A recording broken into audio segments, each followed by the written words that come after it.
रीवा में चिकित्सा सुविधा को बढ़ावा देने के लिए निरंतर प्रयास में जुटे डिप्टी सीएम राजेंद्र शुक्ल एक आदर्श मेडिकल कॉलेज व अस्पताल बनाने की तैयारी में है। रीवा के श्यामशाह मेडिकल कॉलेज में लंबे समय के बाद आज सामान्य परिषद की बैठक संपन्न हुई। बैठक में मध्य प्रदेश के उप मुख्यमंत्री राजेंद्र शुक्ल भी शामिल हुए।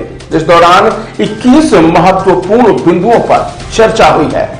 बैठक के दौरान संजय अस्पताल में नई मशीनरी और विभागों को स्टेबल करने के प्रस्ताव रखे गए, जिसमें करोड़ों रुपए के प्रोजेक्ट को हरी झंडी मिल चुकी है। इसके अलावा सुपर स्पेशलिटी अस्पताल में 30 करोड़ की लागत से अस्पताल के विस्तार के लिए नई बिल्डिंग का निर्माण भी कराया जा रहा है। साथ ही ग्रेजुएबिलिटी में इमरजेंसी मेडिसिन के लिए भी योजना बनाई गई है।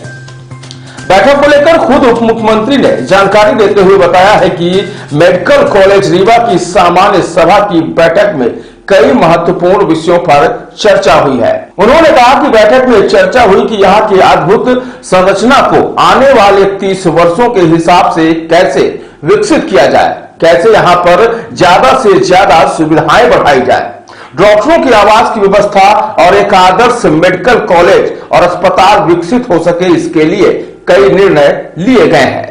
बताया गया कि सुपर स्पेशलिटी अस्पताल के डॉक्टरों की आवास के लिए लगभग 30 करोड़ मंजूर होकर काम शुरू कराने की बात कही गई है।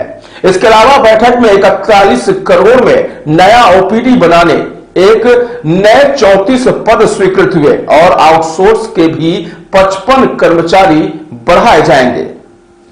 बताया गया कि सुपर स्पेशलिटी अस्पताल को 250 से बढ़ाकर 400 बेड करने के लिए कैबिनेट ने जो 26 करोड़ मंजूर किए हैं, उसके भी आदेश आ चुके हैं और जल्द ही टेंडर लगाए जाएंगे। डॉक्टरों द्वारा प्रमोशन को लेकर दिए गए इस्तीफे पर उप मुख्यमंत्री ने कहा कि एक सप्ताह के भीतर सभी के प्रमोशन भी कर दिए जाएंगे।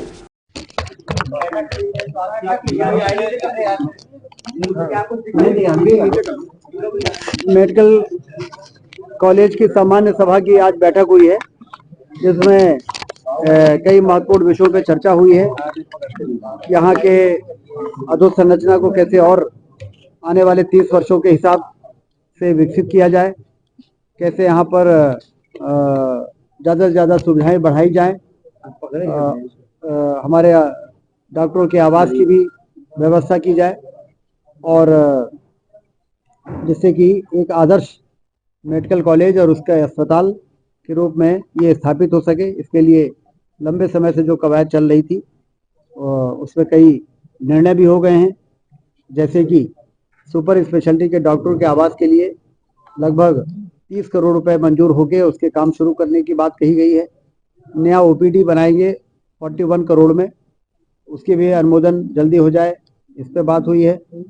और नए पद सैंक्शन हो गए हैं, 34 पद नियमित, जिनकी कमी सुपर स्पेशलिटी में महसूस की जा रही थी, उनके पद भी सैंक्शन हो गए हैं और लगभग 55 के करीब आउटसोर्स के भी कर्मचारी वहां बढ़ाए जाएंगे, जिससे वहां पर आने वाले लोग बेहतर सुविधा प्राप्त कर सके।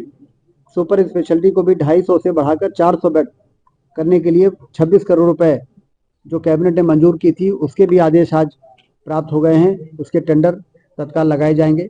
इस प्रकार से आदर्श स्थिति मेडिकल कॉलेज की और हमारे अस्पतालों की रहे, इसके लिए जो जरूरी गैप है उसको पूर्ति करने के संबंध में आज चर्चा हुई है।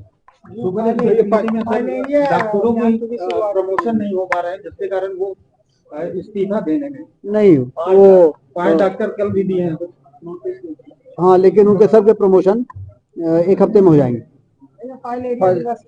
आज फाइलेरिया उन्मूलन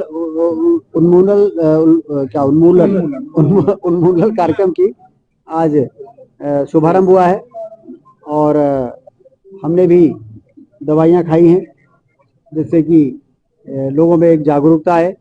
हमारे ज़िले में सिरमौर, सिमरिया और जवा ऐसे ब्लॉक है जहाँ पर फाइलेरिया से संबंधित ये माना गया है कि यहाँ पर ज़्यादा सतर्क रहने की ज़रूरत है।